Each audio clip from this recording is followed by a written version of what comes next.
హరే కృష్ణ.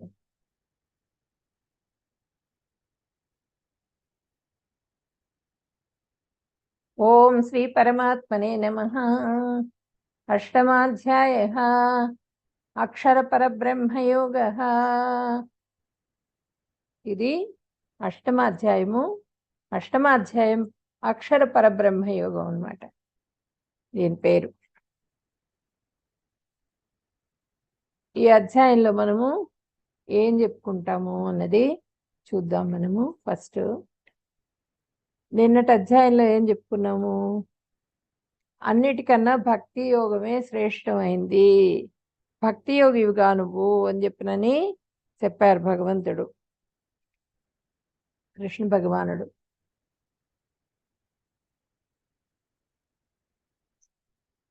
ఇప్పుడు ఈ అధ్యాయంలో మనకి అర్జునుడి 7 ప్రశ్నలతో స్టార్ట్ అవుతుంది అన్నమాట ఇది అధ్యాయం.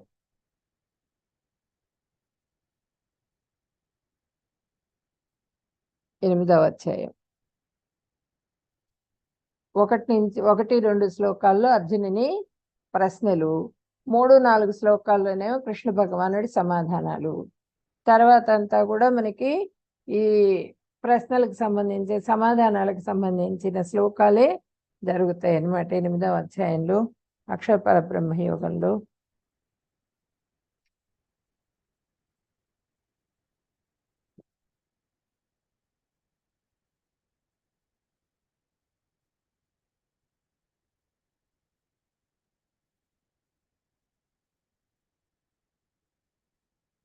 ఒకటి 2 శ్లోకాలు అర్జునుడి ప్రశ్నలు అనమాట. 3-4 శ్లోకాలేమో కృష్ణ భగవానుడు సమాధానం చెప్తారు వాటికి. తర్వాత 5-8 శ్లోకాల వరకు మరణకాలంలో స్మరించడం ద్వారా భగవంతుడిని చేరుకుంటాము. భగవంతుడిని స్మరించడం ద్వారా భగవద్ధామానికి చేరుకుంటారు వాళ్ళు. అంటే చనిపోయేటప్పుడు భగవంతుడు గుర్తు రావాలి, ఆయన్ని స్మరించాలన్నమాట. ఆయన్ని స్మరించాలంటే మనకి ఎలా స్మరించగలము అన్నది చెప్పుకుందాం మనం. 14-22 వరకు, 9-13 వరకు యోగి ఏ విధంగా కృష్ణుని స్మరిస్తారు అన్న దాని గురించి ప్రశ్న అడుగుతున్నారు అనమాట కృష్ణ భగవానుడిని అర్జునుడు. ప్రశ్న అడిగితే తర్వాత 14-22 శ్లోకం వరకు భక్తుడు ఏ విధంగా కృష్ణుని స్మరిస్తారు అనే దాని గురించి కూడా చెప్పుకుంటాం. 23-24 శ్లోకాలు జ్ఞానయోగి గమ్యం ఏమిటి, జ్ఞానయోగి ఎలా, అతని గమ్యం ఏమిటి, అతన్ని చేరాల్సిన ప్రదేశం ఏంటి అనే దాని గురించి చెప్పుకుంటాము. తర్వాత 25-26 శ్లోకాలు కర్మయోగి గమ్యం ఏమిటి, కర్మలు చేసి నిష్కామ కర్మయోగం ఆచరించి అతని గమ్యం ఏమిటి అనే దాని గురించి చెప్పుకుంటాం అన్నమాట. ఇప్పుడు మనము అధ్యాయంలోకి ఎంటర్ అవుతాం.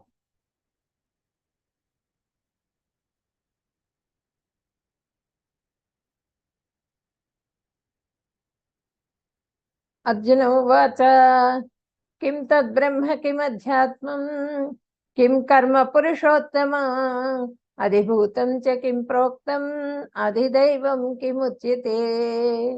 అర్జునుడు పలికెను, ఓ ప్రభు, ఓ పురుషోత్తమ, బ్రహ్మ అంటే ఏమిటి, ఆత్మ అంటే ఏమిటి, కామ్యకర్మం అంటే ఏమిటి, కామ్యకర్మలు అంటే ఏంటి, అధిభూతం అంటే ఏమిటి, అధిదైవం ఎవరు, దయచేసి నాకు వివరించండి. ఈయన మన అర్జునుడు మళ్ళీ ప్రశ్నలు అడిగారు అనమాట. 7 ప్రశ్నలు అడిగారు ఇక్కడ కృష్ణ భగవానుడిని.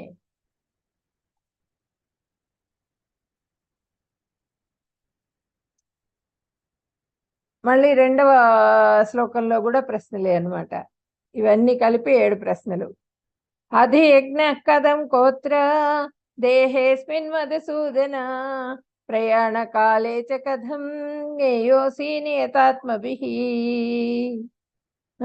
ఇవన్నీ ప్రశ్నలు అనమాట. ఇప్పుడు ఏమేం ప్రశ్నలు అడిగారో చూద్దాం. ఓ పురుషోత్తమ, బ్రహ్మం అంటే ఏమిటి, ఆత్మ అంటే ఏమిటి, కామ్యకర్మలు అంటే ఏంటి, అధిభూతం అంటే ఏమిటి, అధిదైవం అంటే ఎవరు, దయచేసి నాకు వివరించండి అని చెప్పి అడుగుతూ, ఓ మధుసూదన, మధుకైటపుల్ని సంహరించారు కదా, అందుకని భగవంతుడిని మధుసూదన అని ఇక్కడ సంబోధించారనమాట అర్జునుడు. అంటే ఒక్కొక్క చోట ఒక్కొక్క రకంగా ఆ కృష్ణ భగవానుడిని కీర్తించారు ఈ అధ్యాయంలో. అలాగే అర్జునుడిని కూడా ఒక్కొక్క చోట ఒక్కో రకంగా సంబోధించారు కృష్ణ భగవానుడు. కుంతిపుత్రుడా అని, అనఘ అని ఆ విధంగా సంబోధించడం జరిగిందనమాట. ఇప్పుడు ఇక్కడ భరత వంశస్థుడా అని, మళ్ళీనేమో కురువంశం వాడివి నువ్వని, ఇవన్నీ కూడా చెప్పడం జరిగింది.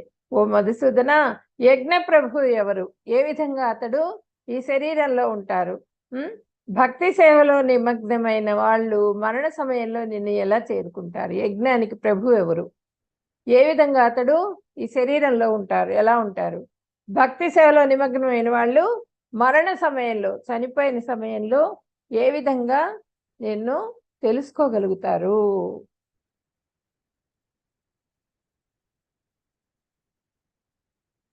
శ్రీ భగవానువాచ అక్షరం బ్రహ్మ పరమం స్వభావో అధ్యాత్మముచ్యతే భూతభావోద్భవకరో విసర్గ కర్మ సంజ్ఞితః.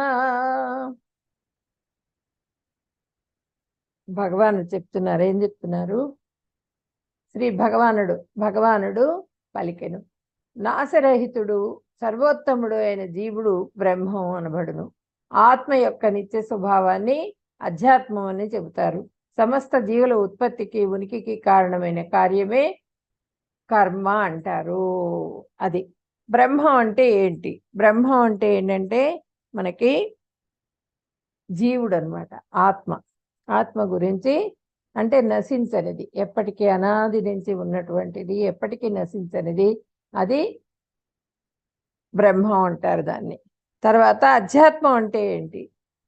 ఈ ఆత్మ యొక్క స్వభావం, జీవాత్మ యొక్క స్వభావం అనమాట, దాన్ని అధ్యాత్మం అంటారు. ఆత్మ యొక్క స్వభావం ఏంటి? మనం చెప్పుకున్నాం కదా ముందర అధ్యాయాల్లో.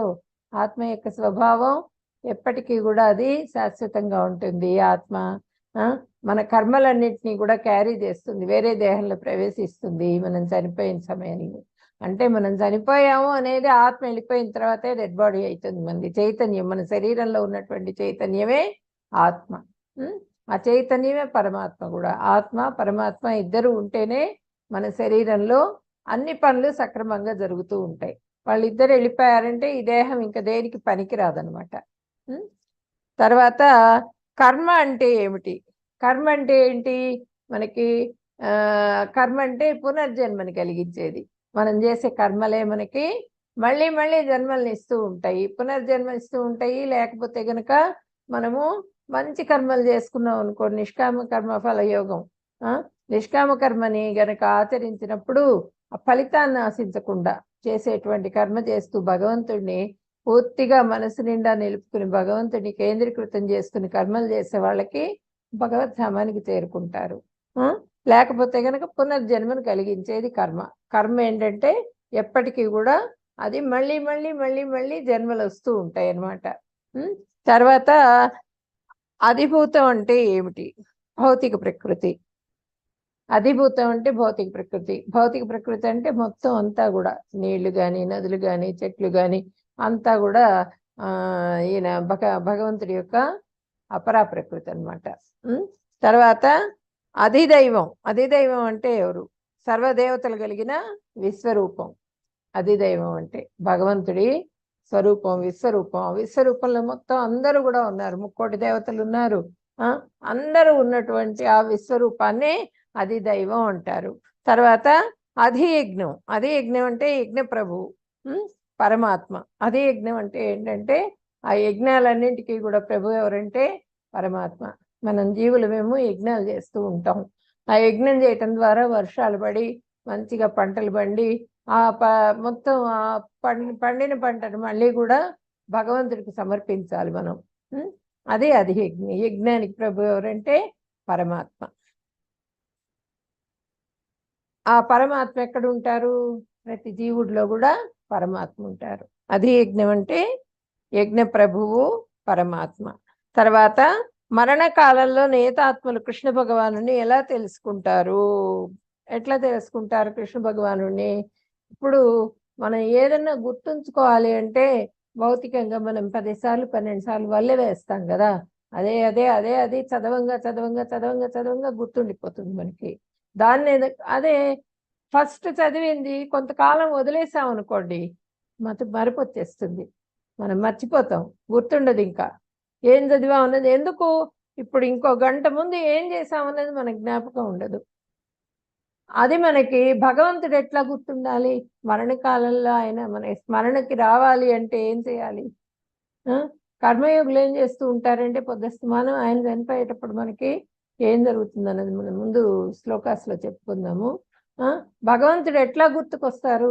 ఎప్పుడు కూడా భగవంతుడి నామస్మరణ జరుగుతూ ఉండాలి. కృష్ణ కృష్ణ కృష్ణ కృష్ణ అని మనం ఎప్పుడు కూడా కృష్ణ జపం చేస్తూ ఉండాలి, మహామంత్ర జపం చేస్తూ ఉండాలి. ప్రతి పనిలో కూడా భగవంతుడిని కేంద్రీకృతం చేసుకుంటూ ఉండాలి. అప్పుడు మాత్రమే మనకి మరణకాలంలో గుర్తుకొస్తారు. నిన్న చెప్పుకుందాం కదా భీష్ముల వారిది. భీష్ముడు మరణకాలంలో ఆయన భీష్ముడు చనిపోతున్నారు అంచే ఆ అంపశయ్య మీద ఉన్నప్పుడు కృష్ణ భగవానుడు వచ్చి ఆయన పాదాల దగ్గరే నిలబడి ఆయనకి మోక్షాన్ని ఇచ్చారు. అన్నీ ఆయనకు కావాల్సిన అవసరాలన్నీ కూడా చూశారు అక్కడ నిలబడి. అంత అంత హెల్ప్ చేస్తారనమాట భగవంతుడు. మరణం సమయంలో మనకి 42,000 తేళ్ళు పుట్టినంత బాధ కలుగుతుందిట మరణ సమయంలో. అంత బాధలో కూడా మనము భగవంతుడిని గుర్తు చేసుకోవాలి అంటే గుర్తొస్తారా? అది మనం స్మరణ చేస్తూ ఉంటేనే ఆ బాధలో కూడా మనకి బాధ తెలియకుండా మనము ఆ కృష్ణ భగవానుని స్మరిస్తూ ఉంటే మనకి బాధ తెలియకుండా ఆ భగవద్ధామానికి చేరిపోతాం అనమాట ఆయన్ని స్మరించటం ద్వారా.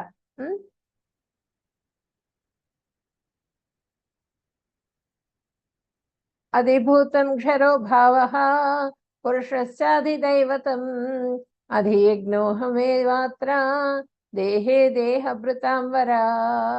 దేహదారులలో శ్రేష్ఠుడా అర్జున, శరీరం లాంటి నిరంతరము మార్పు చెందే భౌతిక ప్రకృతిని అధిభూతం అంటారు. ఈ భౌతిక ప్రకృతి మొత్తం కూడా అధిభూతము. సూర్యచంద్రుల వంటి సకల దేవతలు కలిగిన భగవంతుని యొక్క విరాట్ స్వరూపమే అధిదైవము. ఆ విరాట్ స్వరూపం అన్ని సూర్యచంద్రులు సమస్త దేవతలు అందరూ కూడా ఆయన శరీరంలోనే ఉంటారు. దాన్ని విరాట్ స్వరూపం అంటారు, అధిదైవం అంటారు. తర్వాత ప్రతి దేహంలో అంతర్యామి రూపంలో ఉండే అధియజ్ఞాన్ని యజ్ఞ ప్రభువుని నేనే. ప్రతి వాళ్ళల్లో కూడా యజ్ఞ ప్రభు రూపంలో నేను ఉంటాను, పరమాత్మ రూపంలో ఉంటాను నేను, ప్రతి జీవిలో కూడా ఉంటాను అని చెప్తున్నారు అనమాట. అంటే విరాట్ స్వరూపం అంటే మనకి ఇక్కడ గర్భోదక సాయి విష్ణువు ఇక్కడ చూపిస్తున్నారు చూడండి. ఈ గర్భోదక సాయి విష్ణువు సముద్రం మీద కారణోదక సాయి సముద్రం మీద పడుకొని ఉంటారనమాట. కారణోదక జలం మీద పడుకొని ఉన్నప్పుడు ఆ బొడ్డులో నుంచి ఈ పువ్వు బయలుదేరుతుందనమాట. ఈ పుష్పం తామర పుష్పం. ఈ పుష్పానికి ఇక్కడ విరాట్ స్వరూపం ఉంటుందన్నమాట. ఈ తామర తోడులో ఆ విరాట్ స్వరూపం ఉంటుంది. ఆ విరాట్ స్వరూపం అయిన తర్వాత ఇక్కడ పుష్పం వస్తుంది. ఆ పుష్పంలో బ్రహ్మదేవుడు ఉద్భవిస్తారు. ఆయన్ని సృష్టి చేయమని చెప్పి ఆదేశిస్తారు భగవంతుడు. సృష్టి కార్యాన్ని ఆయన మొదలు పెడతారనమాట. మొత్తం ఈ సమస్త సృష్టి కూడా సృష్టికర్త ఎవరు అంటే భగవానుడు. ఆయన చెప్పడం ద్వారా ఆయన ఆదేశం ద్వారానే జరిగింది.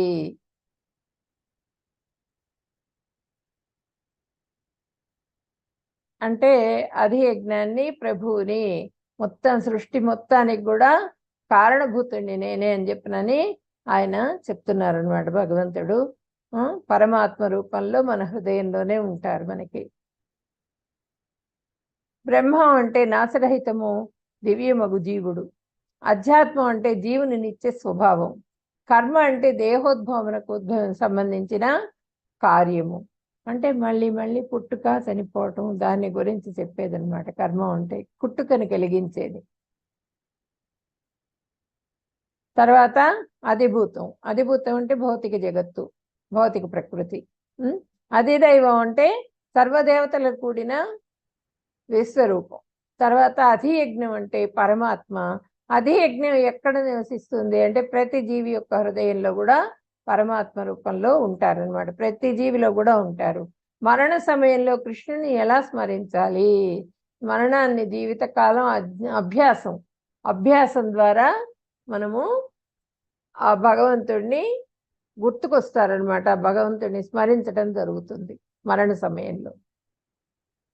మనకేదైనా కష్టం వస్తుంది, కష్టం వచ్చినప్పుడు మనకి తెలియదు, కష్టం వస్తున్నాను, నేను నీ దగ్గరికి వస్తున్నా ఇన్వైట్ చేయను అన్నాను, వస్తుందా? రాదు కదా. ఆ కష్టం చెప్పకుండా వస్తుంది మనకి. ఆ కష్టం వచ్చినప్పుడు మనకి భగవంతుడు గుర్తు రావాలి. ఏదైనా జారి పడిపోతున్నాం, ఎక్కడన్నా జారింది, మనకి పడిపోతున్నప్పుడు భగవంతుడు గుర్తు రావాలి. ఎలా గుర్తొస్తారు? మనం జపం చేసుకుంటూ ఉంటే ఆ నామమే గుర్తుకొస్తుంది మనకి. ప్రతి విషయానికి కూడా ఏదైనా ఆనందం కలుగుతుంది మనకి. అప్పుడు కృష్ణనామం, కృష్ణుడు గుర్తు రావాలి. ఎలా గుర్తొస్తారు? కృష్ణ అంతా నీ కృప అనేది కృష్ణనామం. నామం చేస్తూ ఉంటేనే ఆ కృష్ణుడు గుర్తుకొస్తారు. మన కష్టంలో ఆయనే గుర్తుకొస్తారు, ఆనంద సమయంలో కూడా ఆయనే గుర్తుకొస్తారు. ఎప్పుడూ కూడా కేంద్రీకృతం చేసుకోవాలి మనం ఆ భగవంతుడిని స్మరించడం ద్వారా, పొద్దుస్తమానం ధ్యానం చేయటం ద్వారా ఆ భగవంతుడు మనకి జ్ఞాపకం వస్తారనమాట. అంతకాలే చమామేవ స్మరన్ముక్త్వా కళేవరం యః ప్రయాతి సముద్భావం యాతి నాస్త్యత్ర సంశయః. జీవిత చివరి సమయంలో కేవలం నన్నే స్మరణ చేస్తూ శరీరాన్ని విడిచిపెట్టిన వాడు నా భావాన్ని పొందుతాడు, ఇందులో సందేహం ఏమీ లేదు. ఆ చివరి సమయంలో ఎవరైతే భగవంతుడిని తలుచుకుంటారో, ఈ భీష్ముల వారిని చూపిస్తున్నారు అనమాట. ఎవరైతే తలుచుకుంటారో, ఆ భగవంతుడిని స్మరిస్తారో, ధ్యానిస్తారో వాళ్ళు మాత్రమే ఆ భగవద్ధామానికి చేరుకుంటారు. నా భావాన్నే పొందుతారు అంటే నాలాగే ఉంటారని కాదు. నా భావాన్నే పొందుతారు అంటే భగవంతుడి ధామానికి చేరుకుంటారు, ఆయన కృపకి పాత్రలు అవుతారు అని అర్థం.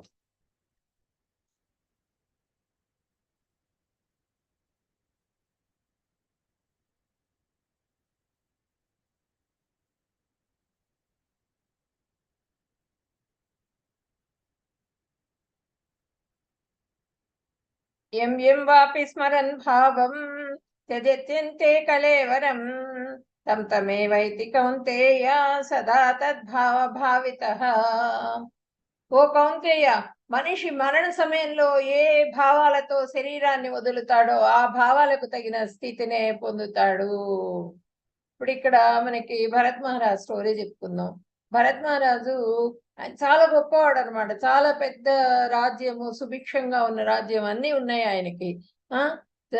మన అందమైన భార్య, పిల్లలు, మంచి ప్రజలు, అంతా బాగుంది, బాగా జరిగిపోతున్నది. అంటే సుఖాలు ఉన్నాయి, బాగా భోగాలు ఉన్నాయి, మంచి శౌర్యం ఉంది ఆయనకి. అయినా కూడా ఆయన ఏం చేశారు? ఆయన భగవద్ధామానికి చేరుకోవాలి, భగవంతుడిని ధ్యానం చేయాలి, ఎప్పుడు ఈ భోగాల్లోనైనా అని చెప్పినని ఆయన రాజ్యాన్ని మొత్తాన్ని కూడా త్యజించేశారు. అంత సుఖంగా ఉన్నాం మనం. ఉన్నప్పుడు ఆ ఇంటిని వదిలిపెడతాము, మనం వదిలిపెట్టాం. భోగ ఐశ్వర్యాల్లో తేలడానికే మనం ప్రయత్నం చేస్తాం. మనకి ఎంతసేపటికి కూడా సుఖం కావాలి, సంతోషం కావాలి, ఎంజాయ్మెంట్ కావాలి. ఈ ఎంజాయ్మెంట్ ఇవన్నీ కూడా మనకి శాశ్వతం కాదు, అశాశ్వతమైనవి ఇవన్నీ కూడా. అది తెలిసిన వాడు కాబట్టి ఆయన వెళ్ళిపోయారనమాట. ఇవన్నీ శాశ్వతం కాదు, శాశ్వతమైన సత్యాన్ని చేరుకోవాలి. ఆ సత్యం భగవంతుడు. ఆ భగవద్ధామానికి చేరుకోవాలి నేనని చెప్పి నన్ను అనుకున్నారు. వెళ్ళి తపస్సు చేసుకుందాం అనుకుని వెళ్ళిపోయారనమాట. గండకీ నది తీరానికి వెళ్ళారు. వెళ్ళి అక్కడ పర్ణశాల ఉంటే అక్కడ పర్ణశాలలో ఉంటూ ఆయన తపస్సు చేసుకుంటున్నారు అనమాట. తపస్సు చేసుకుంటూ ఉంటే ప్రతిరోజు కూడా అర్ఘ్యం ఇవ్వటానికి, సూర్యుడికి అర్ఘ్యం ఇవ్వటానికి దానికి నదికి వెళ్ళి స్నానం చేసి సూర్యుడికి అర్ఘ్యం ఇచ్చి అక్కడంతా నీళ్లు అవన్నీ తీసుకుని వస్తారనమాట. అలాగే ఒకరోజు వెళ్తూ ఉంటే ఒక పెద్ద సింహం గర్జిస్తూ వినిపించింది. ఇక సింహగర్జన వినిపించింది. తర్వాత జింక పరిగెత్తుతున్నది, ముందర కనిపించింది ఆయనకి. కనిపించేటప్పటికి అని చూశారు. చూస్తూ వెళ్ళారు. దగ్గరికి వెళ్ళేటప్పటికి అప్పటికే అది భయపడిపోయి అది కడుపుతో ఉండింది అన్నమాట. ఆ జింక దూకేసింది అటువైపు, అటు ఒడ్డుకి దూకుదామని చెప్పినాను, దూకింది ఆ సింహం నుంచి తప్పించుకోవడానికి. దూకేటప్పటికి నీళ్ళల్లో పడిపోయింది. నీళ్ళల్లో పడిపోయి అది దానికి కాన్పు అయిపోయింది. కడుపుతో ఉన్నది కదా, గర్భవతి అనమాట. కాన్పు అయిపోయింది. ఒక చిన్న జింక పిల్లని ప్రసవించి అది చనిపోయింది. జింక చనిపోయేటప్పటికి అక్కడ ఈ ఈయన చూశారనమాట. ఆ నీళ్ళల్లో జింక పిల్ల కొట్టుకొని ఒడ్డుకొచ్చింది. ఒడ్డుకొచ్చేటప్పటికి ఆయన దాన్ని ఎత్తుకున్నారు. ఎత్తుకుని ఇంకా ఆయన విషయాన్ని మర్చిపోయారు. ఏం చేయాలి ఏంటి అనే విషయాన్ని మర్చిపోయారు. తను వచ్చిన విషయాన్ని మర్చిపోయి ఆయన జింకదే లోకంగా బతికారనమాట. ఇక్కడ చూడండి, ఆయన ఏ పని చేస్తున్నా కూడా జింకని కేంద్రీకృతం చేసుకున్నారు మనసులో. జింకని ఏదైనా మృగం వచ్చి తినేస్తుందేమో, జింక కాకలి అవుతుందేమో, మంచి మంచి లేత గడ్డి తీసుకొచ్చి దానికి తినిపించటము, దాన్ని ఒళ్ళో పడుకోబెట్టుకోవటము, దానికి అన్ని అంతా ఇంక పసిపిల్లల్ని ఏ విధంగా అయితే మనం సాకుతామో ఆ విధంగా ఆ జింకదే ధ్యాసగా ఆయన అక్కడ ఉండిపోయారు అనమాట. పూర్తిగా జింక మీదే ధ్యానం పెట్టారు ఆయన ఉన్నంత కాలం. జింక మీద ధ్యానం పెట్టేటప్పటికి ఆ జింక ధ్యానంతోనే ఇంకా ఆయనకు కూడా అంత్యకాలం వస్తుంది కదా. అంత్యకాలం వచ్చి చనిపోయే సమయం వచ్చి ఆ పడిపోయి చనిపోతున్న సమయంలో కూడా ఆయనకి అయ్యో నేను నా జింకను ఎవరు చూసుకుంటారో, మృగాలు ఏమన్నా వచ్చి తినేసి వెళ్తాయేమో, నా జింకను ఎవరు చూసుకుంటారు, నాకు కాలం సమీపించింది, వెళ్ళిపోతున్నాను నేను అని చెప్పి అనుకున్నారు. ఆ జింకని స్మరిస్తూ ఆ జింక కళ్ళల్లో కనిపించింది ఆయనకి. జింకను స్మరిస్తూ వెళ్ళిపోయారు, చనిపోయారు. చనిపోయేటప్పటికి ఆయనకి మళ్ళీ వచ్చే జన్మ ఏమొచ్చింది, జింకగా జన్మించారు. ఏదైతే ఎం వాపి స్మరణ భావం, మనం దేన్నైతే స్మరిస్తామో అదే రూపం మనకి లభిస్తుంది. ఇప్పుడు అందరూ కూడా కుక్కలు పెంచుతున్నారు. కుక్కలు ఒళ్ళో పడుకోబెట్టుకుందని, ముద్దులు పెట్టుకుందని, పెద్దవాళ్ళని చూసుకోకుండా వాళ్ళని ఆశ్రమాలకు పంపించేసేసి భగవంతుడు అసలు లోపలికి రాట కుక్కని పెంచేటప్పుడు. కాబట్టి కుక్కల్ని మీరు పెద్ద పెద్ద ఫామ్ హౌస్ లో ఒక డాగ్ గది ఉన్నప్పుడు అక్కడ పెట్టుకోండి. కుక్కలకి వాటికంటూ సపరేట్ ఇది ఉండాలన్నమాట. మనకి శాస్త్రంలో చెప్పలేదు కుక్కల్ని పెంచమని, పిల్లల్ని పెంచమని. ఇవన్నీ డేంజరస్ అన్నమాట. యానిమల్స్ మన హెల్త్కి మంచిది కాదు. అందుకని చెప్పిన వాటి దూరంగా పెట్టాలి. ఏదన్నా ఇదివరకు వాళ్ళు పెద్ద పెద్ద ఇల్లులు ఉండేవి, పెద్ద స్థలం ఉండేది. అక్కడ ఎక్కడ బయట ఎక్కడో ఉంచేవాళ్ళు దాన్ని, కుక్కని లోపలికి రానిచ్చేవాళ్ళు కాదు. అట్లా మనం దాన్ని స్మరిస్తూ వెళ్ళాం అనుకోండి, మనకి ఇంక చెప్పేదే ఉంది. ఈ జింక జన్మ వచ్చేసింది ఆయనకి, అంత గొప్పవాడికి కూడా. ఆ కృష్ణ భగవానుడు గుర్తురాల ఆయనకి, ఆ విధంగా అయిపోయింది. నెక్స్ట్ జింక జన్మ వచ్చింది అని చెప్పినాను ఆయనకి తెలిసింది. అయ్యో నా జీవితం వ్యర్థం అయిపోయింది, నేను వచ్చింది నేను తపస్సు చేసుకోవడానికి వచ్చాను. తపస్సంపూర్ణుడు కాబట్టి ఆయనకి జ్ఞాపకం ఉంది పూర్వజన్మ జ్ఞాపకంతో ఆయన దిగులు పడుతూ ఆ జింక ఏంటి ఆ పర్ణశాల అక్కడే ఆ ప్రదేశంలోనే ఉన్నదన్నమాట, జన్మించింది. దాంతో అక్కడ ఋషులు మునులు వాళ్ళు తిరుగుతూ ఉంటారు కదా, వాళ్ళు చేసే యజ్ఞాలు అవన్నీ చూస్తూ పచ్చిగడ్డి తింటే దాంట్లో పురుగులు అవన్నీ తింటే నాకు పాపం వస్తుందని ఎండుగడ్డి తినేది. ఎండుగడ్డి తింటూ, అది కూడా చాలా లిమిటెడ్ గా తింటూ ఆ జీవితాన్ని చాలా సింపుల్ గా దాని జీవితాన్ని వెళ్ళబుచ్చేసేసి భగవంతుడి ధ్యానంలో వెళ్ళబుచ్చేటప్పటికి అది వెళ్ళిపోయింది. చనిపోయిన తర్వాత ఒక పెద్ద పండితుడి కుమారుడుగా జన్మించాడు. పెద్ద పండితుడి కుమారుడుగా జన్మించేటప్పటికి ఆ పండితుడు ఏం చేశాడంటే, ఇతనికి ఉపనయనం చేద్దామని చెప్పినాను. మా అమ్మ ఉపనయనం చేశాడంటే మళ్ళీ నాకు పెళ్ళి అంటాడు, పెళ్లి చేశాడంటే ఇంక మళ్ళీ నేను సంసారంలో మొత్తం బంధింపబడతాను అనుకుని ఆయన ఉపనయనం చేసేటప్పుడు ఇప్పుడు ఆ పండితుడికి ఒకటి చెప్తే ఒకటి చేస్తూ ఉంటాడనమాట. అయ్యో వీడు చపల చిత్తుడు పుట్టాడు, వీడికి అసలు ఏమీ తెలియదు, అమాయకుడు పుట్టాడు నాకు అనుకుంటాడు ఆ పండితుడు. అనుకొని ఇంకా దిగులు పడుతూ ఉంటాడు. కొంతకాలం అయ్యేటప్పటికి ఆ పండితుడు కూడా చనిపోతాడు. చనిపోయిన తర్వాత ఈయన పెద్దవాడయ్యి అన్నదమ్ములు వాళ్ళు సరిగ్గా చూసుకోరు అతన్ని. ఈ పాసిపోయిన అన్నం పెట్టటము, వాసన కొడుతూ ఉంటుంది, ఆ అన్నాన్ని పెడతారు ఆయనకి, అది కూడా పట్టించుకోకుండా తినేస్తాడు ఆయన. తినేసేది ఆ మంచి దగ్గరికి వెళ్ళి అక్కడ కాపలా గాయమంటారు. రైతు ఇది పొలాలు ఉంటాయి కదా, పొలంలో కాపలా గాయమంటారు. ఆ పొలం దగ్గరికి వెళ్ళి కూర్చుంటాడు. మంచి మీద కూర్చుని ఆయన ఇది మన భగవంతుడిని జపం చేసుకుంటూ కూర్చుంటాడు. కూర్చుండేటప్పటికీ అక్కడికి కాళిక ఉపాసకులు ఉంటారు కదా, కాళీ ఉపాసకులు వాళ్ళు వెళ్తూ ఉంటారు. వాళ్ళు వెళ్తూ ఉండి ఆయన్ని చూస్తారనమాట. చూస్తే వీడెవడో బాగా దృఢంగా ఉన్నాడు మనిషి, బాగా స్ట్రాంగ్ గా ఎత్తుగా ఉంటారనమాట. ఉండేటప్పటికి ఆయన్ని వీడిని ఇచ్చేద్దాం మనం బలికి, వీడిని తీసుకెళ్దాం అని చెప్పి బలికి తీసుకొని వెళ్తారు. రమ్మంటారు. రమ్మనంగానే వాళ్ళ వెంబడి వెళ్తాడు. వాళ్ళ వెంబడి వెళ్ళేటప్పటికి ఆడ కాళికాదేవికి బలిద్దామని చూసేటప్పటికి ఆ కాళికాదేవి వెంటనే ప్రత్యక్షమయ్యి ఎవరైతే బలిద్దాం అనుకున్నారో వాళ్ళనే సంహరించేస్తుంది. ఈ భరత్ మహారాజు గురించి ఆయన గొప్ప భక్తుడు అనే విషయం ఆమెకు తెలుసు. ఈయన్ని వదిలేస్తుంది. ఇంకా అక్కడి నుంచి బయలుదేరి ఆయన వెళ్తూ వెళ్తూ ఆ రాజుగారు పల్లకి మోయడానికి బోయిలు పిలుస్తారు.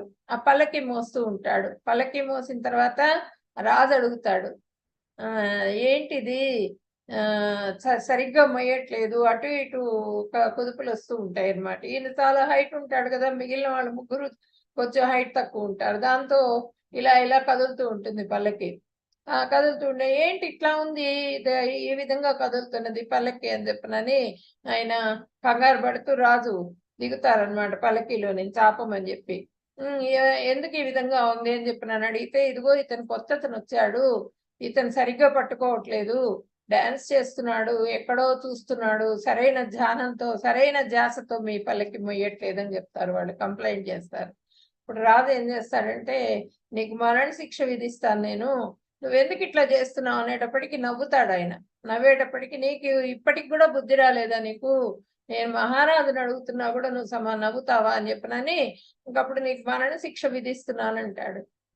అనేటప్పటికీ, నా దేహానికి విధించావా మరణ శిక్ష, నా ఆత్మకి విధించావా అని అడుగుతాడు ఆయన.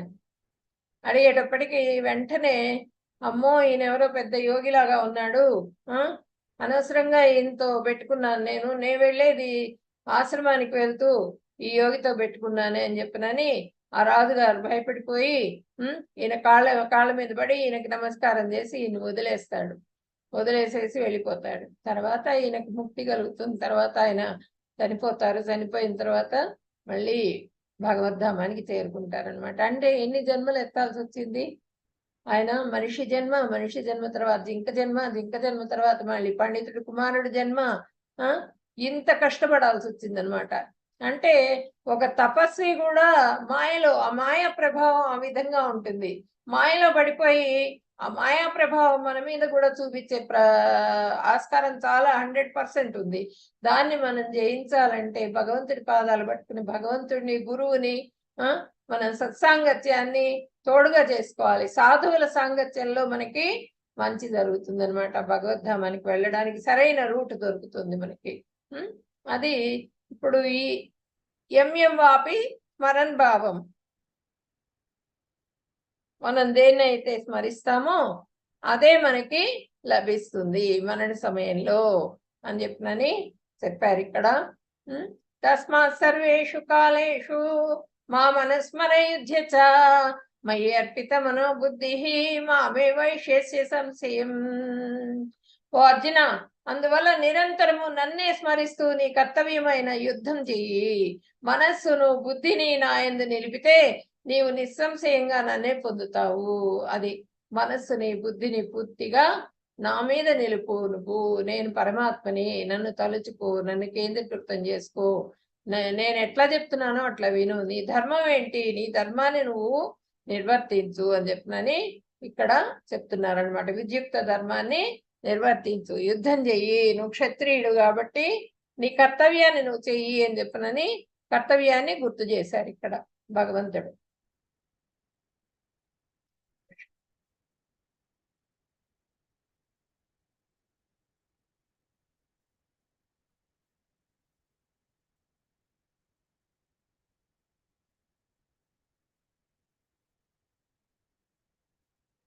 అభ్యాసయోగయుక్తేన చేతసానాన్యగామిన పరమం పురుషం దివ్యం యాతి పార్థాను చింతయన్. ఓ పార్థ, మనస్సుని ఎల్లప్పుడూ నా నామస్మరణలోనే నిలిపి ఆ మార్గం నుంచి తప్పుకోకుండా నన్ను దేవదేవునిగా ధ్యానించేవాడు ఖచ్చితంగా నన్నే చేరుకుంటాడు. పూర్తిగా మనసును పూర్తిగా ఎవరైతే కేంద్రీకృతం చేసి పూర్తిగా భగవంతుడినే ధ్యానం చేస్తూ ఉంటారో వాళ్ళు తప్పకుండా నన్ను చేరుకుంటారు అని చెప్పనని భగవంతుడు చెప్తున్నారు. అకస్మాత్ పరీక్ష ఏంటి? అకస్మాత్ పరీక్ష మీకు అందరికీ తెలుసు. అకస్మాత్ పరీక్ష ఏంటి?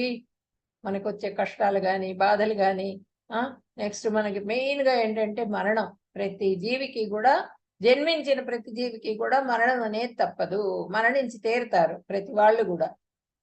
ఆ మరణం అనేది చెప్పొస్తుందా? మనకి చెప్పి రాదు, చెప్పకుండా వచ్చేస్తుంది.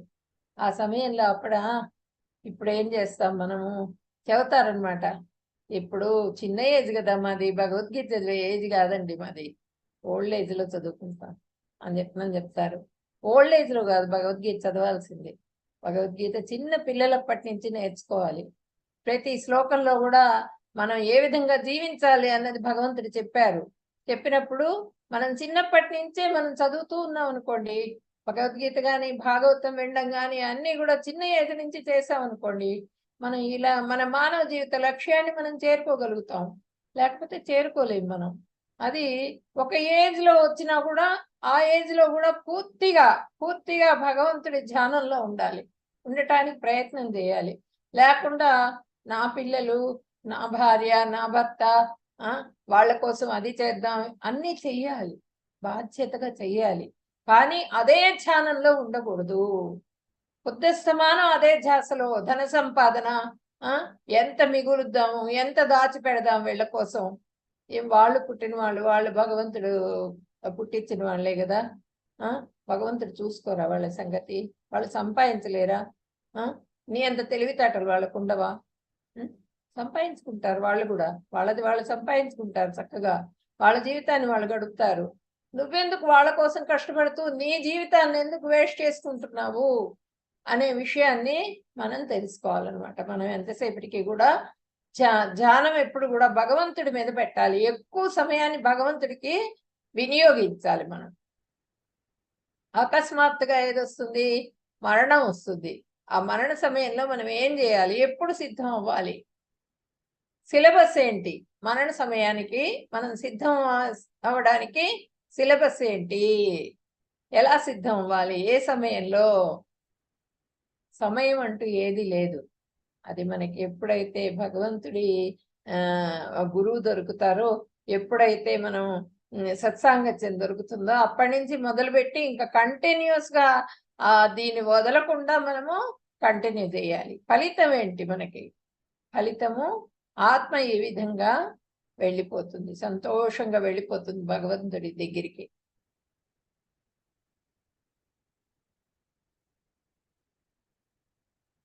కవిం పురాణం అనుశాసితారం అనోరణీయం సమనుస్మరేద్యమః సర్వస్య ధాతారం అచింత్య రూపం ఆదిత్యవర్ణం తమసః పరస్తాత్.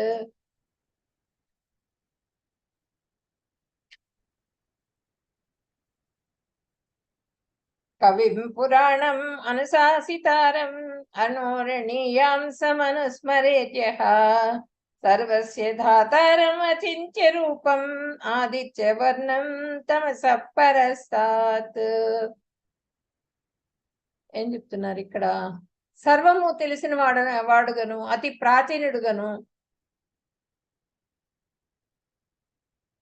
నియంత్రించువాడుగను, సూక్ష్మం కంటే సూక్ష్మమైన వాడుగను, అన్నింటిని పోషించువాడుగను, అన్ని భౌతిక భావనలకు అతీతుడుగను, ఊహాతీతుడుగను, మరియు ఎల్లప్పుడూ రూప సహితుడుగను మనిషి పరమ పురుషుని ధ్యానించాలి.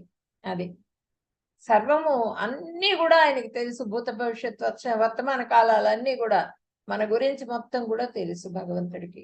ఆ విషయం తెలుసుకోవాలి. తర్వాత ప్రాచీనుడు, ఎప్పటి నుంచో అనాది నుంచి ఉన్నారనమాట. మన ఆత్మలు కూడా అనాది నుంచే ఉంది ఆత్మ. తర్వాత భగవంతుడు కూడా అనాది. తర్వాత నియంత్రించువాడు, అన్నీ ఆయన కంట్రోల్లోనే ఉన్నాయి, భగవంతుడి కంట్రోల్లోనే ఉన్నాయి. సూక్ష్మం కంటే సూక్ష్మమైన వాడు, మన కంటికి కనిపించడు, ఆయన చాలా సూక్ష్మం అనమాట.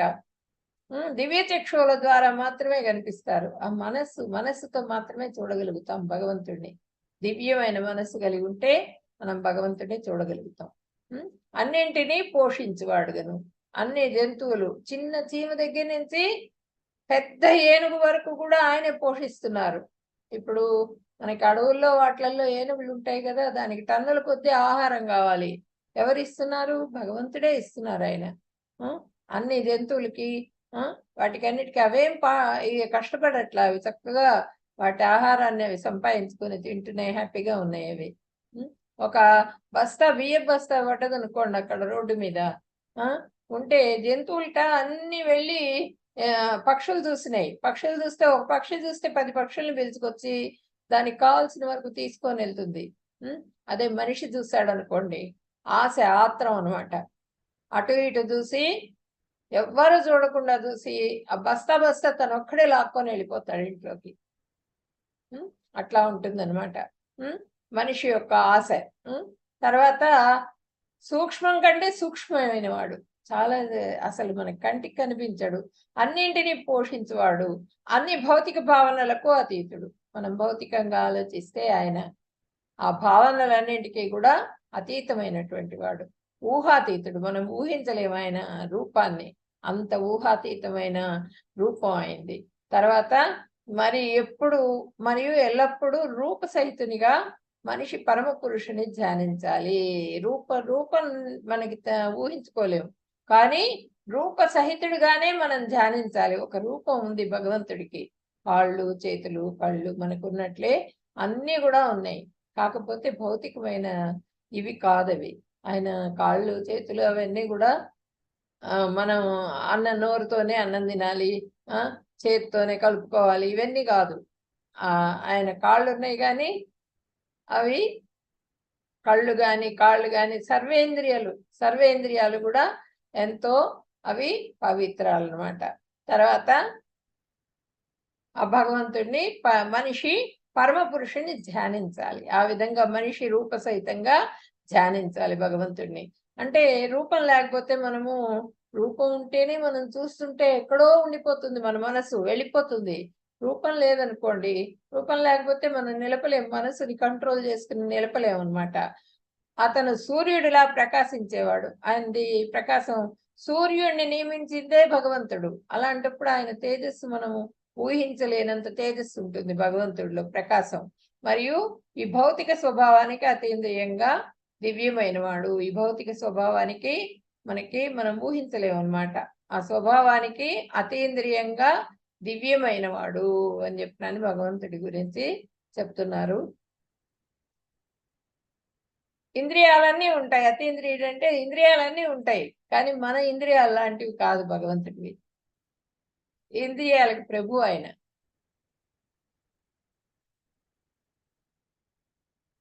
అనన్యచేత సతతం యో మాం స్మరతి నిత్యసః తస్యాహం సులభ పార్థ నిత్యయుక్తస్య యోగినః. ఓ పార్థ, అచంచలమైన మనస్సుతో నన్ను ఎప్పుడూ స్మరించేవాడు భక్తియుక్త సేవలో స్థిరముగా నిమగ్నుడై ఉండును కాన నన్ను పొందుట చాలా సులభము. అది ఎప్పుడు నన్ను స్మరిస్తూ ఉంటే గనక వాళ్ళకి మనసు స్థిరంగా వాళ్ళ మనసులో నిలబడిపోతా నేను. అలాంటి వాళ్ళకి నన్ను పొందటం చాలా తేలిక, సులభము అని చెప్పినని భగవంతుడు చెప్తున్నారు. ఇక్కడ 5 రకాల భక్తులు. వాళ్ళు ఎవరంటే శాంత భక్తులు, దాస్య భక్తులు, సఖ్య భక్తులు, వాత్సల్యం, మాధుర్యం. తర్వాత శాంతరసాన్ని కురిపిస్తారు శాంత భక్తులు. శాంతంగా వాళ్ళు భగవంతుడిని సేవిస్తూ ఉంటారు. దాస్య భక్తులు దాస్యం చేస్తారు, భగవంతుడికి సేవ చేస్తూ ఉంటారు. తర్వాత సఖ్యం అంటే మిత్రత్వం, ఫ్రెండ్షిప్ చేస్తారు భగవంతుడితో. ప్రతి విషయాన్ని కూడా భగవంతుడికి చెప్పుకుంటూ ఆయనతో ఫ్రెండ్షిప్ చేస్తారు. తర్వాత వాత్సల్యం అంటే ఈయన యశోదామాత ప్రేమ, వాత్సల్య భక్తులు. తర్వాత మాధుర్యం కూడా యశోదామాత మాధుర్యం చూపిస్తుంది. గోపికలు, మళ్ళా గోపబాలురు, వీళ్ళందరికీ వాళ్ళకందరికీ ప్రేమ అనమాట. భగవంతుడు అంటే ప్రేమ. అట్లా మాధుర్య భక్తులు, ఈ విధమైనటువంటి 5 రకాల భక్తులు ఉంటారు. వీళ్ళందరూ కూడా భగవంతుడిని సెంటర్ గా చేసుకుని పూర్తిగా వాళ్ళు ఆయన ధ్యానంలోనే ఉంటారనమాట. ఒక్కొక్కళ్ళు ఒక్కో రకమైన భక్తిని ఆచరిస్తారు.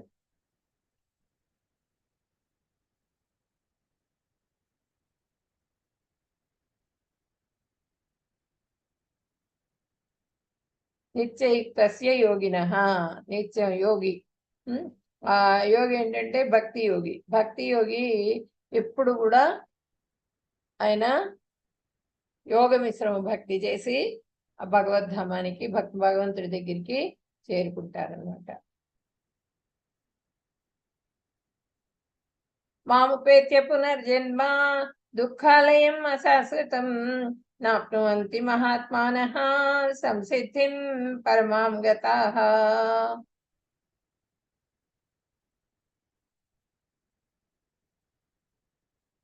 ఇక్కడ చూడండి, కుచేలుడు, ఇక్కడేమో బలరాముడు, ఇక్కడ సాందీపుల వారి దగ్గర అభ్యాసం చేస్తున్నారు, గురువు దగ్గర, గురుకులంలో.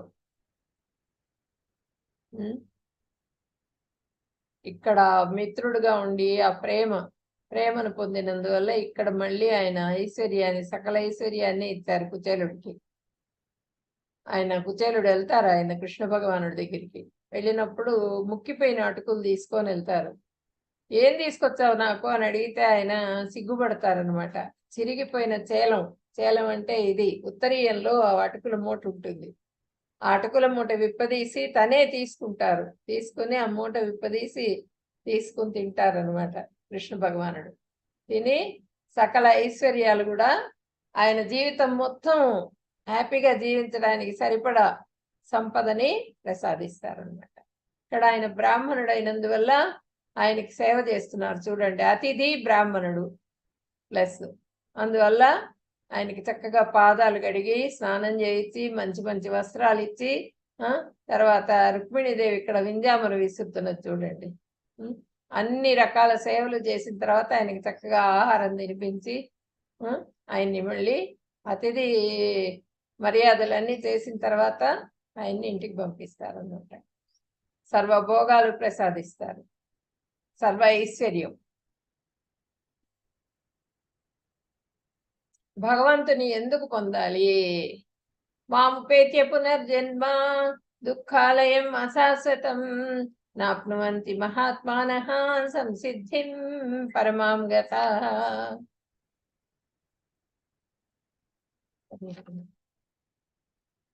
నన్ను పొందిన పిమ్మట భక్తి యోగులైన మహాత్ములు అత్యున్నతమైన సిద్ధిని పొందిన వారొకటిచే దుఃఖ నిలయమైన ఈ అనిత్య ప్రపంచమునకు ఎన్నడూనూ తిరిగిరారు. ఈ నిత్యమైనటువంటి ప్రపంచం కాదు, ఇది అనిత్యం. అంటే ఇది మళ్ళీ అయిపోతుంది, నశించిపోతుంది ఈ ప్రపంచం. ఈ ప్రపంచంలోకి మళ్ళీ రారనమాట వాళ్ళు.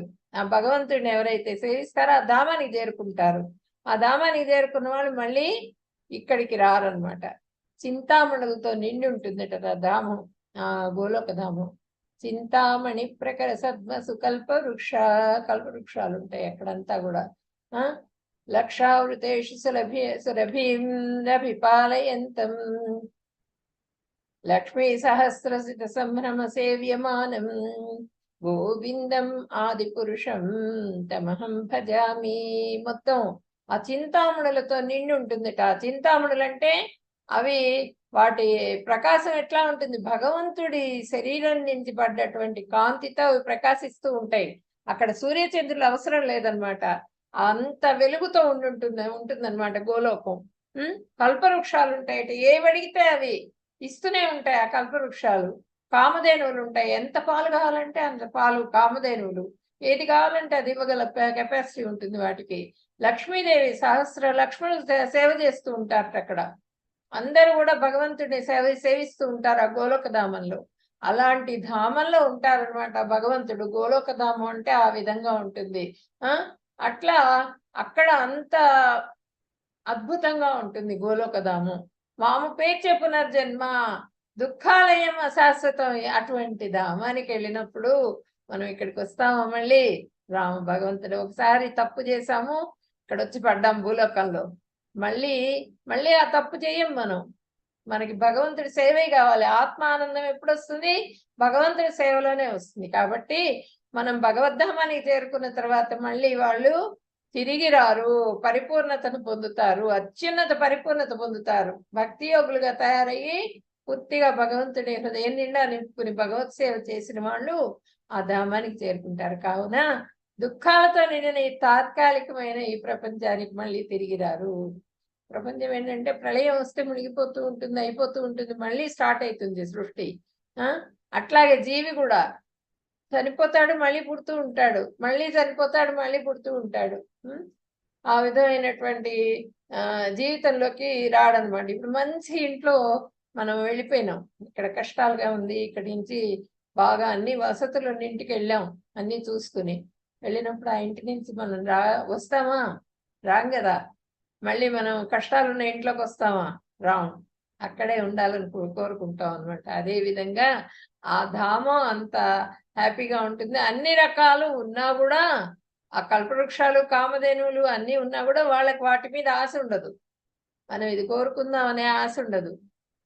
ఆ ఆశ ఎప్పుడు ఏ విధంగా ఉంటుందంటే, ఆ భగవంతుడి సేవ ఏ విధంగా లభిస్తుంది, భగవంతుడిని ఏ విధంగా సేవించుకుందాం మనం అనే ధ్యాసలో ఉంటారు అక్కడికి వెళ్ళిన వాళ్ళంతా కూడా. పరిపూర్ణమైనటువంటి భక్తులు వెళ్తారు అక్కడికి. పరమహంస స్థితికి చేరిన వాళ్ళు ఆ ధామానికి వెళ్తారు. ఆ ధామానికి వెళ్ళిన వాళ్ళు మళ్ళీ వాళ్ళకి పునర్జన్మ అనేది ఉండదు అని చెప్పినని భగవంతుడు చెప్తున్నారనమాట.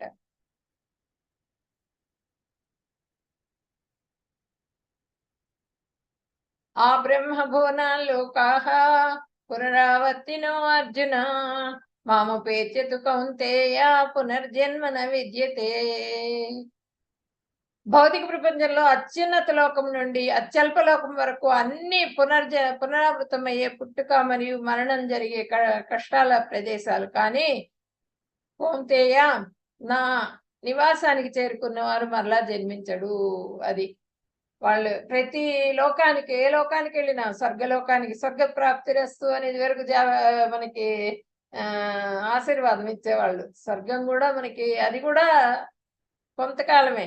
మనం అమెరికా వెళ్తాము, ఎక్కడికైనా వెళ్తాం, వేరే కంట్రీకి వెళ్తాము, వెళ్ళినప్పుడు ఇంత సమయం అని ఇస్తారు. ఆ సమయం అయిపోగానే గెట్అవుట్ అంటారు వాళ్ళు. ఆ క్షణమే బయలుదేరి వెళ్ళిపోవాలి మనం అక్కడి నుంచి. మన స్వస్థానం మన భారతదేశానికి వచ్చేసేయాలి, మన ధామానికి. అట్లాగే ఎక్కడికి వెళ్ళినా సరే మళ్ళీ మళ్ళీ పుట్టుకనేది ఉంటుంది. ఆ స్వర్గానికి వెళ్ళినా, ఏ లోకానికి వెళ్ళినా సరే మనకి మళ్ళీ జన్మ అనేది ఉంటుంది. కానీ ఆ భగవద్ధామానికి చేరినప్పుడు వాళ్ళకి మళ్ళీ పుట్టుకుండదు. ఇంకా ఆ భగవంతుడి సేవ చేసుకుంటూ అక్కడే ఉండిపోతారు వాళ్ళు.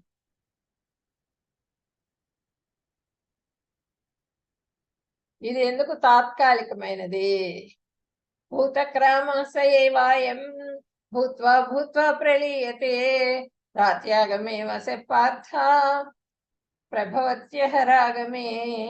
ఓ పార్థ, ఈ జీవులన్నీ పుట్టి బ్రహ్మకు రాత్రి రావడంతోనే ప్రకృతిలో లీనమవుతాయి, పగలు కాగానే మళ్ళీ జన్మిస్తూ ఉంటాయి. అది బ్రహ్మదేవుడికి 1000 సంవత్సరాలు రాత్రి అయితే 1000 సంవత్సరాలు పగలుట. అట్లా ఆ బ్రహ్మదేవుడు పగలప్పుడు సృష్టి జరుగుతుంది, రాత్రి కాగానే ప్రళయం వచ్చి మొత్తం కూడా మునిగిపోతుంది. అట్లా జీవులన్నీ కూడా పుడతాయి, మళ్ళీ మళ్ళీ అవి నశిస్తూ ఉంటాయి, ప్రకృతిలో లీనమైపోతూ ఉంటాయి. అప్పుడు పగలు రాగానే మళ్ళీ జన్మిస్తూ ఉంటాయి అని చెప్పనని చెప్తున్నారనమాట. సృష్టి గురించి చెప్పారు ఇక్కడ.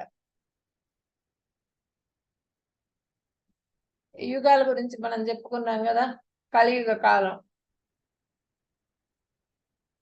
4,32,000 సంవత్సరాలు. ఇప్పుడు మనది ప్రథమ పాదంలో ఉన్నాం అన్నమాట. తర్వాత ద్వాపర యుగం. ద్వాపర యుగం 2 టైమ్స్ చేసుకోవాలి. తర్వాత ఇక్కడ దీనికన్నా 2 టైమ్స్ ఎక్కువ ద్వాపర యుగం ఇంటూ చేసుకోవాలి. తర్వాత త్రేతాయుగం వచ్చేటప్పటికి 3 టైమ్స్. తర్వాత సత్యయుగం అయ్యేటప్పటికి 4 టైమ్స్ అనమాట. తర్వాత ఈ 4 కలిపితే ఒక దివ్య యుగం. ఈ 4ంటిని కలిపితే ఒక దివ్య యుగం అంటారు. తర్వాత 1000 దివ్య యుగాలు కలిపితే ఒక పగలు. ఇటువంటి ఈ అంటే కలియుగం, సత్యయుగము, తర్వాత త్రేతాయుగం, ద్వాపరయుగం, కలియుగం, ఈ 4 యుగాలు 1000 సార్లు రావాలట. 1000 సార్లు వస్తే అది ఒక పగలుట బ్రహ్మగారికి. తర్వాత అట్లా 1000 సార్లు వస్తే ఒక రాత్రి. ఆ విధంగా బ్రహ్మదేవుని ఒక్కరోజు అనమాట. రాత్రి కూడా పగలుతో సమానం. అంటే 1000 దివ్య యుగాలేమో 12 గంటలు, మళ్ళీ 1000 దివ్య యుగాలు 12 గంటలు, మొత్తం 24 గంటలు బ్రహ్మదేవుడికి. ఆ 24 గంటలు కూడా కంప్లీట్ అయినప్పుడు మళ్ళీ బ్రహ్మదేవుడికి ఒక రోజు కంప్లీట్ అయినట్లు అనమాట. దివ్యధామం గురించి చెప్తున్నారు.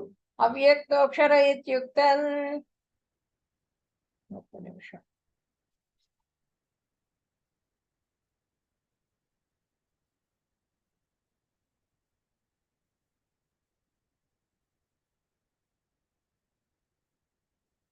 అవ్యక్తోక్షర ఇత్యుక్త సమాహుః పరమాం గతిం యం ప్రాప్య న నివర్తంతే తద్ధామ పరమం మమ.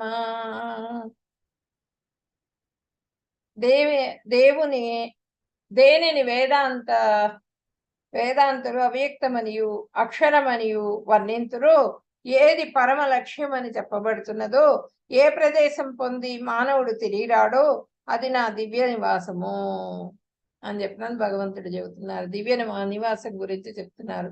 దివ్య నివాసం వ్యక్తం కానిది, నశింపు లేనిది, అది నశించదు, ఎప్పటికి కూడా శాశ్వతంగా ఉంటుంది అది గోలోకధామం. మరియు ఇది పరమగమ్యం.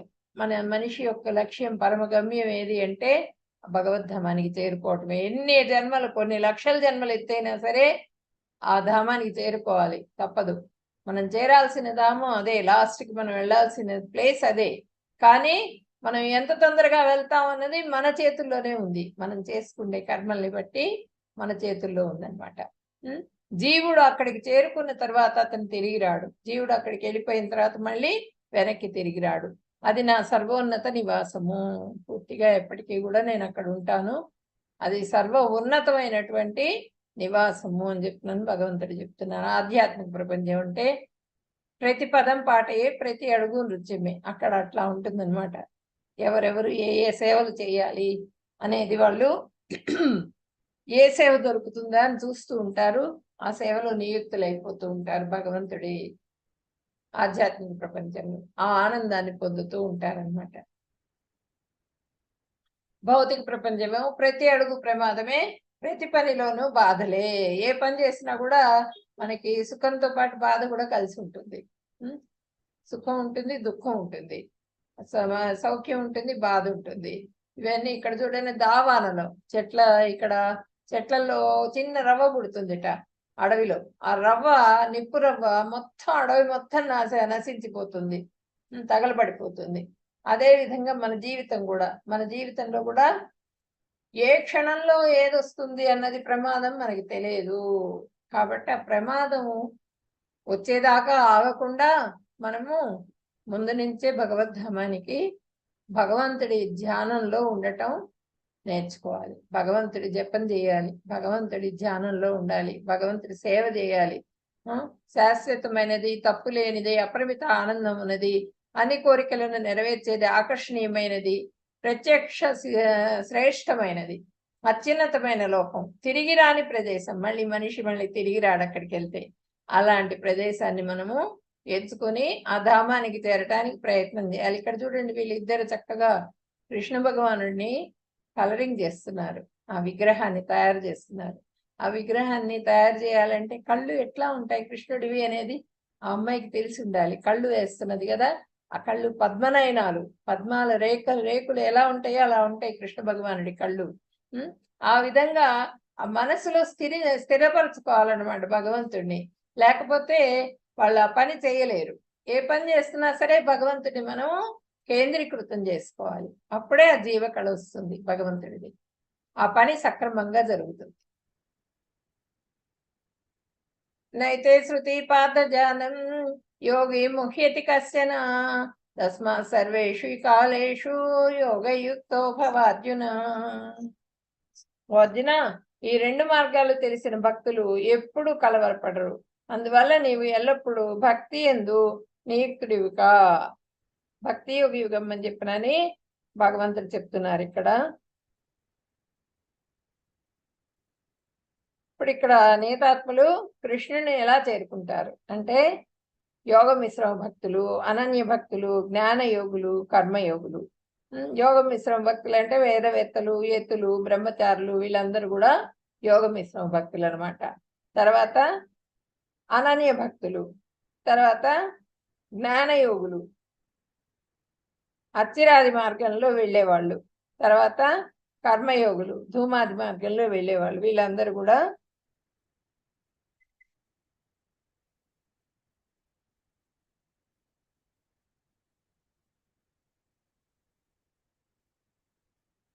నిమిషం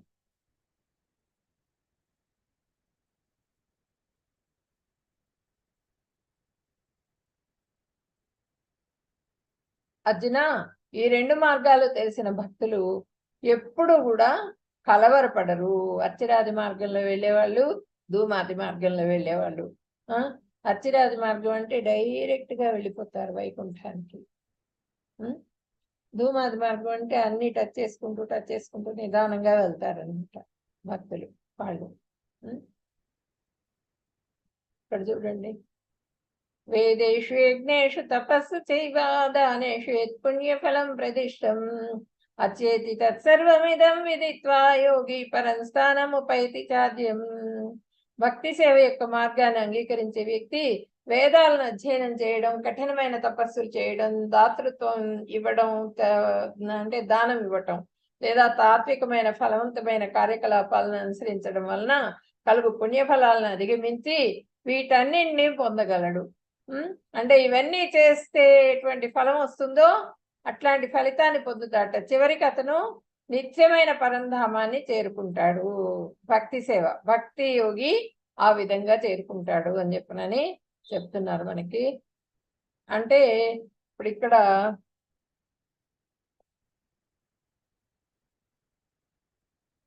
నిమిషం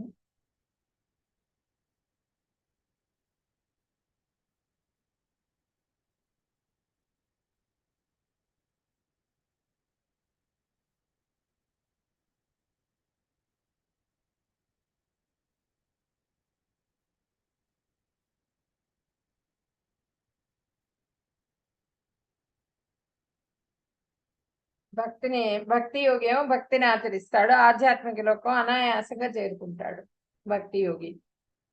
తర్వాత జ్ఞాన యోగి ఏమో శుక్ల మార్గం ద్వారా ఆధ్యాత్మిక గతి. షరతులు వర్తిస్తాయి, అంటే కొన్ని షరతులు ఉంటాయి. ఏంటి ఈ జ్ఞానయోగికి? జ్ఞానయోగి ఏంటంటే షట్చక్రాలు ఉంటాయి. ఆ షట్చక్రాలు దాటి ఇక్కడికి చేరాలన్నమాట. సహస్రారాన్ని చేరిన తర్వాత ఆ సహస్రారం ఓపెన్ అవుతుంది. ఇక్కడ ఓపెన్ అయ్యి ఆ ప్రాణం వెళ్ళిపోతుంది దాంట్లో నుంచి. అది పరమాత్మను తోడుగా చేసుకుని వాళ్ళ యోగాన్ని ఆశ్రయిస్తే గనక ఆ భగవద్ధామానికి చేరుకుంటారు. పరమాత్మని ఆశ్రయించకుండా వాళ్ళు చేసేవాళ్ళు ఉంటారు, యోగం చేసేవాళ్ళు ఉంటారు. వాళ్ళు మళ్ళీ కూడా జన్మం తీసుకోవాల్సి వస్తుంది. మళ్ళీ భక్తి యోగిగా మారి వాళ్ళు మళ్ళీ భక్తి చేసిన తర్వాతే భగవద్ధామానికి చేరుకుంటారు అనమాట. ఇక్కడ ఏం చూపిస్తే సోబరముని, ఈయన ఏంటంటే ఈయన 2 చేపలు ముద్దు పెట్టుకుంటుంటే చూశారట. చూసి ఆయనకి భౌతికమైనటువంటి వాంఛ కలిగి మళ్ళీ ఆయన ఆ తపస్సు చేస్తున్నవాడు ఎక్కడ సముద్రం అడుక్కెళ్ళాట, ఎటువంటి ఆటంకాలు కలగకూడదని. బయటకు వచ్చి మళ్ళీ సంసారం ఏర్పాటు చేసుకున్నాడు. పెళ్లి చేసుకుని 100 మంది పిల్లల్ని కానీ సంసారం అదంతా కూడా ఏర్పాటు చేసుకున్నాడు. అంటే ఆ మాయ అనేది ఆ విధంగా కమ్ముతుంది అనమాట. భౌతికమైనటువంటి మాయ ఎటువంటి వాళ్ళకైనా కూడా కమ్ముతుంది. కానీ ఆ మాయ కమ్మకుండా మనం జాగ్రత్త పడి భగవద్ధామానికి చేరుకోవాలి అంటే భగవంతుడి పాదాలను వదిలిపెట్టకూడదు, ఆయన సేవను వదిలిపెట్టకూడదు, ఇంద్రియాలని కంట్రోల్లో ఉంచుకోవాలి. ఇంద్రియాధిపతి అయినటువంటి భగవంతుడి సేవ ద్వారా మాత్రమే మనకి ఇంద్రియాల కంట్రోల్లో ఉంటాయి. ఒక గురువుని ఏర్పాటు చేసుకోవాలి. ఆ గురువు సేవ ద్వారా గురువుని అనుసరించడం మొదలు పెడితే అప్పుడు సత్సంగంలో ఉంటే సాధువుల సంఘంలో ఉండాలి. ఉన్నప్పుడు వాళ్ళు సరి చేస్తుంటారు. మనం తప్పుదోవలో వెళ్తున్నా కూడా వాళ్ళు ఇది కాదురా, ఇట్లా వెళ్ళు, ఇట్లా వెళ్దాం అని చెప్తూ ఉంటారు ఫ్రెండ్స్. ఆ విధంగా మనము అభ్యాసం చేసి ధ్యానం చేసి భగవద్ధామానికి తేలిగ్గా చేరుకోగలుగుతాం అన్నమాట.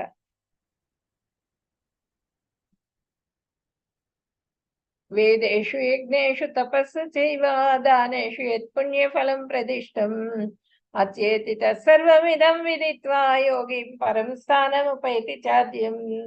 భక్తి సేవ యొక్క మార్గాన్ని అంగీకరించే వ్యక్తి వేదాలను అధ్యయనం చేయడం, కఠినమైన తపస్సులు చేయటం ఇవన్నీ ఏమీ చేయక్కర్లేదు, నా భక్తి చేసుకుంటే చాలు, వాళ్ళకి ఇవన్నీ చేసిన ఫలితం మొత్తం వస్తుంది. అంటే మహామంత్ర జపం చేయాలి.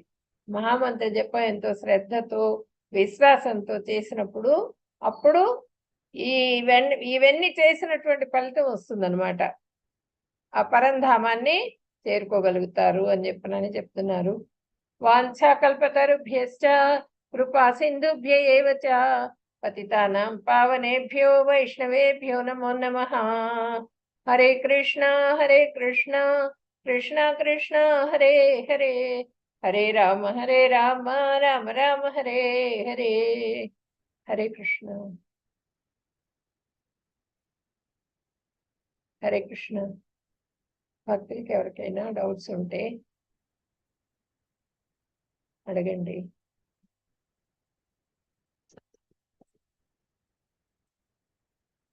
ఈరోజు అధ్యాయం మీకు అర్థమైందా? నేను చెప్పింది బోర్ కొట్టిందా, విసుగ్గా అనిపించిందా? మీకు ఏదన్నా డౌట్స్ ఉన్నా అడగండి.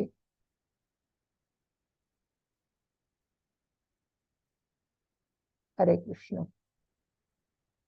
ఎవరినన్నా బాధ పెట్టుంటే క్షమించండి. అయ్యో అదేం లేదు మాతది, చాలా చక్కగా చెప్పారు, నీట్ గా అర్థమైంది మాతది. ధన్యవాదాలు మాతది. ధన్యవాదాలు. ఇంకెవరికైనా డౌట్స్ ఉంటే గనక చెప్పండి. మాతాజీ, ఈ రోజు ఉపవాసం స్టార్ట్ చేసినప్పుడు రాత్రి సూర్యోదయ అస్తమైన తర్వాత మా నార్మల్ భోజనం తీసుకోవచ్చా? ఆహాహా, మొత్తం ఫుల్ డే ఉండాలి ప్రభుది. మీరు ఉండాలా? చక్కగా ఓకే. ఉపవాసం అంటే మీరు 2 hours ఒకసారి చక్కగా మజ్జిగ తాగండి, మంచినీళ్ళు తాగండి, ఫ్రూట్స్ తినండి. ఈ స్వీట్ పొటాటో ఉంటుంది కదా, స్వీట్ పొటాటో బాయిల్ చేసుకుని తినొచ్చు. మన సగ్గుబియ్యం ఉంటాయి కదా, సగ్గుబియ్యం బాయిల్ అది నానబెట్టుకోండి. నానబెట్టుకుని దాన్ని కిచిడి చేసుకోండి. ఉప్మా లాగా నానబెట్టిన సగ్గుబియ్యం ఊరికే అట్లా నెయ్యిలో తిరగమాత వేసేస్తే నిమిషంలో అయిపోతుంది. దాంట్లో కొంచెం పల్లీలు వేయించి పౌడర్ చల్లుకుని అది భగవంతుడికి నివేదన చేసి మీరు తీసుకోండి. ఉండలేని వాళ్ళు, ఉండగలిగిన వాళ్ళు అది తీసుకోకుండా ఫ్రూట్స్ తోనే ఉండొచ్చు. తర్వాత పల్లీలు నానబెట్టుకొని తినొచ్చు ఉడకబెట్టుకుని. ఇవన్నీ కూడా ఆహారాలు ఉన్నాయి మనకి. కాకపోతే మనం ధాన్యం తీసుకోకూడదు. మళ్ళానేమో గింజలు ఉంటాయి కదా, మన మినప్పప్పు, ఇడ్లీలు అవి చేసుకొని తింటారు ఉపవాసం అని, తినకూడదు. మన మినపప్పు తినకూడదు, మళ్ళా కందిపప్పు తినకూడదు, బియ్యం తినకూడదు, ఇంకా అసలు అవన్నీ ఏవి తినకూడదు మనకి. ఇప్పుడు నేను చెప్పిన వాటి వరకు తినచ్చు. బగర్ అని వస్తుందిట, సామలు సన్నగా ఉంటాయి. ఉండలేని వాళ్ళు అది కూడా కొంచెంగా నానబెట్టి ఉడకబెట్టుకుని అది కొంచెం పాయసం లాగా చేసుకోవచ్చు, లేదంటే కనుక మన పులిహార లాగా చేసుకుని తినొచ్చు తిరగమాత పెట్టుకొని. అవన్నీ చేస్తూ ఉంటే టైం వేస్ట్. మెయిన్గా మనం ఎక్కువ జపానికే వినియోగించాలి. ఉండలేని వాళ్ళకి మాత్రమే ఇది.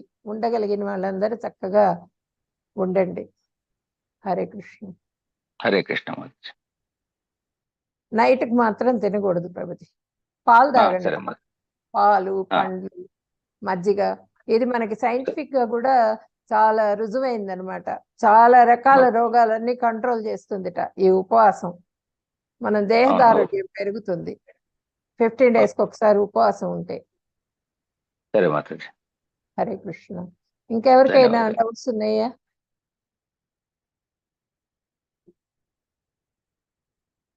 ఓకే, డౌట్స్ ఏం లేకపోతే కనుక క్లాస్ ఎండ్ చేసేద్దాం మనము. అందరికీ కూడా ధన్యవాదాలు. రేపటి అధ్యాయం ఎంతో ముఖ్యమైనది, 9వ అధ్యాయము. తప్పకుండా అటెండ్ అవ్వండి అందరూ కూడా. హరే కృష్ణ. ధన్యవాదాలు ప్రభుజీ. రామకృష్ణ ప్రభుజీ. ఎండ్ చేసేస్తున్నాను క్లాసు.